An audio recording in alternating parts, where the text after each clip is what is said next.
Now, Jason Perlmutter, you have, I guess, got a budding career in unearthing a lot of rare and heretofore, forgotten acts from North and South Carolina. You had been producer for the Carolina Funk compilation of 2 or 3 years back, as well as the new disc. But tell us a little bit about your understanding of what was going on in this immediate area, especially.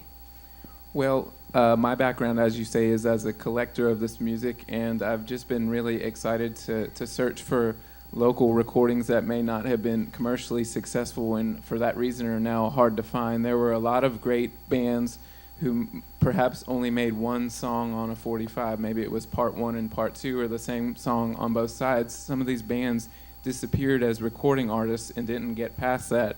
And so there are lots of records, one or two song records by great bands that aren't really that well storied. For instance, on the Carolina Funk compilation from a few years ago, there was a great Spartanburg band called Mongoose from the mid-1970s. I don't think they were very long-lived, but they were a very funky band and also had a soul side to their style as well. And their record now is hard to get, a 1975 release called King Cobra and Feel It's For Real, and you can hear that on Carolina Funk, but that's one of many records from the area. And it turned out that Mongoose was a spin-off of a group called Devil's Pet Shop, an R&B group from here in town that in turn was a spin-off of the Yakety Yaks, who had provided the theme song for David Lee's record shop, Washington Sound in Shelby, which was in business from the early 1970s through late 1980s. But this group, the Yakety Yaks, had a huge horn section, had a multi-part review with dancers and singers, and were really popular by all accounts in this area as an R&B group from the early 1960s through the early 1970s, when groups like Devil's Pet Shop and Mongoose started breaking off from them. But it turned out that they were a great training ground for the horn players that would be featured in these later groups. But the Yakety Yaks now, in turn, this earlier group that seems to have been the nucleus of R&B in Spartanburg, provide the lead-off track Soul Night, part 1 of Soul Night, which is on Said I Had a Vision, the new release on my label, Paradise of Bachelors, the label that my partner Brendan Greaves and I have launched to put out the history of David Lee's music. It's really great to be here with everybody tonight. And it's really, really wonderful that everybody here on the panel has that relevance and is still very active. And Paul, of course, got your big splash with Marshall Tucker Band, but you've also got a record coming out in the spring, and that's with Watson's Riddle. Hopefully. Yeah, we're tidying it up with Sony, a small label called Perlmutter Records. There's mostly straight-ahead jazz artists on the label, but we're not remotely like anything on the label, which I like because it seems like I've always been the different egg in the basket. So once again, we're the different egg in the basket. But it's a straight-ahead, it's an instrumental groove record. It's an instrumental pop record, really, is what it is. It's with Steve Watson and Chuck Leavell's playing piano. So it was really a lot of fun to do. It took us about a year with everybody's schedule and to get together to do it. But it was a lot of fun. Did it here in Spartanburg and recorded it in Inman at Studio 151, Timmy Lauder and Rusty Milner at their studio. And there again, if you got good ears and equipment of any kind, you can make a good record, Mm-hmm. So those guys are great. So we had a ball doing it, so it was fun. Now, Joe, you and the Sparkletones are doing some gigs now too, right? We're not out of the picture so far. I'm 71 now, and the youngest was 4 years younger than me. I was the oldest guy. And yeah, we're going back to Vegas and play in April the 20th. Yeah. Thank you very much. All right, I'm going to put you all on the spot. Do you have any favorite new acts? Anybody in the that's fresh off the in the past decade or something like that from the region? Any names that pop to mind? The Antibodies. We've got. Worst about names. Belleville. I'm certainly. Belleville outfit. Yeah. Yeah.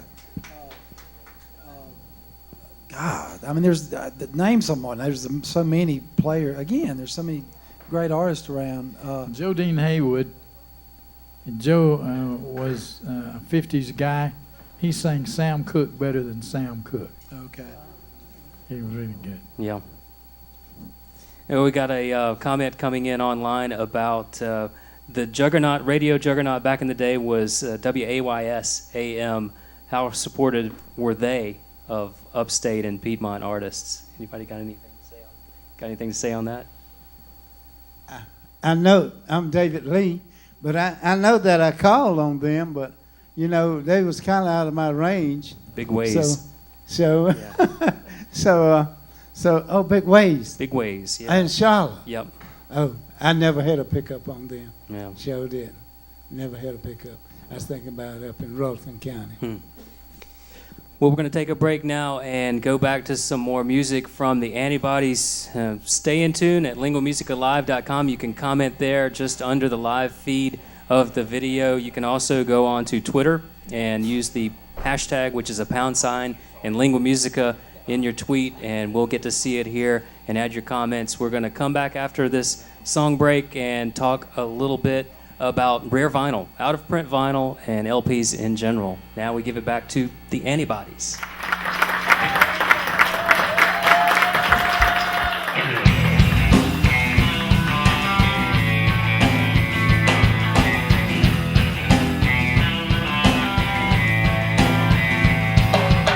Pull up beside me in a blue Cadillac, dragged lightly upon his cigarette. So what kind of imagination do you possess? I said, why don't you just put the damn thing out?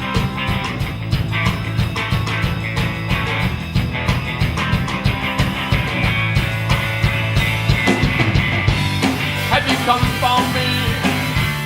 Have you come for me? Have you come for me? I've been waiting for you. Have you come for me? Have you come for me? Have you come for me? Thank you.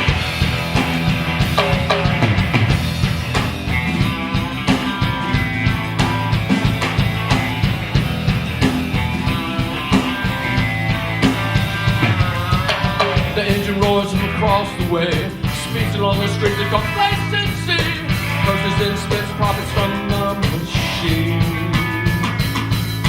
You're declared a genius.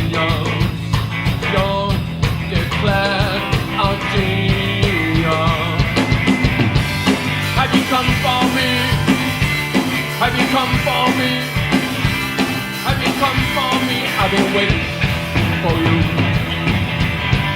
Have you come for me? Have you come for me? Have you come for me? Thank you.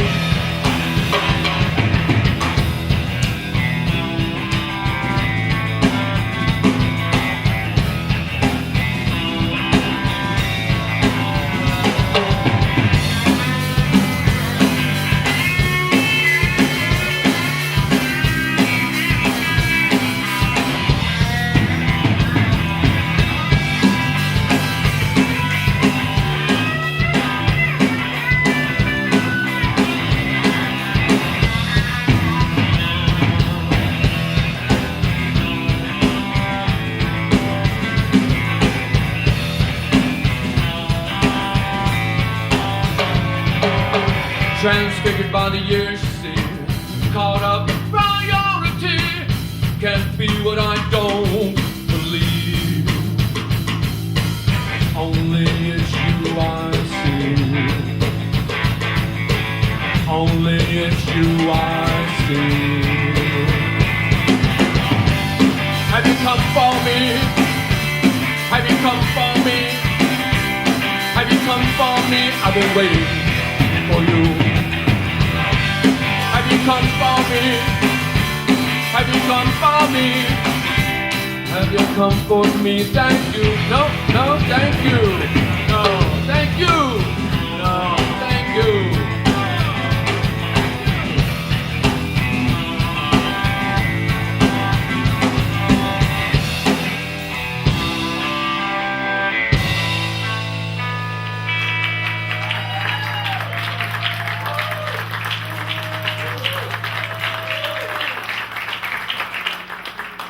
All right, thanks very much to the Antibodies and the Pulse Dancers.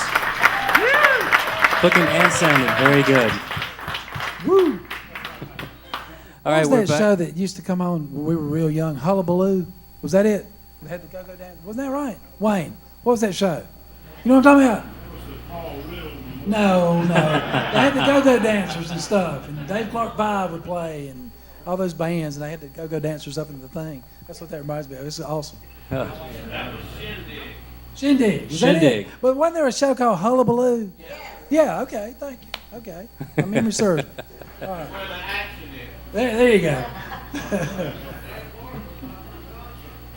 The what? Dave Oh, Clark really? 5 is Boy, his first. My first one John was James Featherston Brown. says Dave Clark 5 is his Woo! first concert. That's never like got another over it. interesting conversation right there. Your first concert. James Brown. James Palmer Brown. Memorial Auditorium. Yeah. Yeah. How about you, Joe? Mother's Finest in the late 60s. I haven't seen very much. You were up on stage a long time before that. You were playing all the time, Joe. Looking at the other side. That's right. Joe was looking the other way out. How about you, David? Craig McFadden. I tell you, whenever he go on the stage, all he had to do was mumble, cause the people be making so much noise till you couldn't. He was very popular. I never seen anything like that in my life. Same thing with Sam Cooke. They had to take people out keep them from dancing in the floor. They allow you to dance in the Coliseum back then. Yeah. They carry you out. They carried them out doing Sam Cooke's. Sam Cooke had on white all over, had a white necktie, white shirt, white pants, and white shoes, white socks. I tell you, He didn't sing white. Oh, He sure didn't sing white. he sung hard. Yeah. Sure, he sung hard. All right, on the spot, Jason, your first concert. It was REM at the Dean Dome in Chapel Hill. It Oh. was November 10th of 94, 95, something like that. Oh, yeah. The youngster in the bunch. Youngsters. These babies. All right, so speaking of days gone by, actually, not so much, in the past anymore. Vinyl records, kind of a niche market. They're selling, a million, 2 million LPs every year nowadays. So vinyl records, really the only medium that has persevered for over a century now. Everything else that's fallen by the wayside, 8-track tapes. Even CDs now sort of falling off the map. We're going to be talking a little bit about especially rare and out-of-print vinyl from the region and beyond. And everybody likes to take a trip through their record collections. Anybody out there that has a record collection is going to like to thumb through it. And there's nothing quite like the sort of sensory experience of being able to look at something that's large enough and has the sort of the aesthetic of LPs. And Yeah, I miss all the liner notes and the pictures and opening Yeah. it up and looking at it. I love that. Yeah. So, anybody in your collections, you got anything that's worth something? I'm sure Jason does. I'm one of these guys that I just get free stuff. I work in radio, and so I just sort of take what comes my way. So I don't really have much to amount to anything. Sad story for me. I lost everything in a fire, and I had records that I had since I was 10 years old. I'd save my grass cutting money and go buy my record every week, and they were immaculate. I had categories within categories, but anyway, I lost it all. So I'm still trying to find things I had, and I can't remember till I see it a lot of times. So anyway, but I wish I had my record collection back. The places where the Tones have been playing around the world, actually in England and Germany, we've been there within the past 5 years and so forth. You will not believe the amount of acetate being sold at those places. I mean, you ask yourself, why are they doing this? And I guess the reason is they want to hear needle against plastic or something. But boy, they were selling that plastic, the acetate albums left and right in all those places.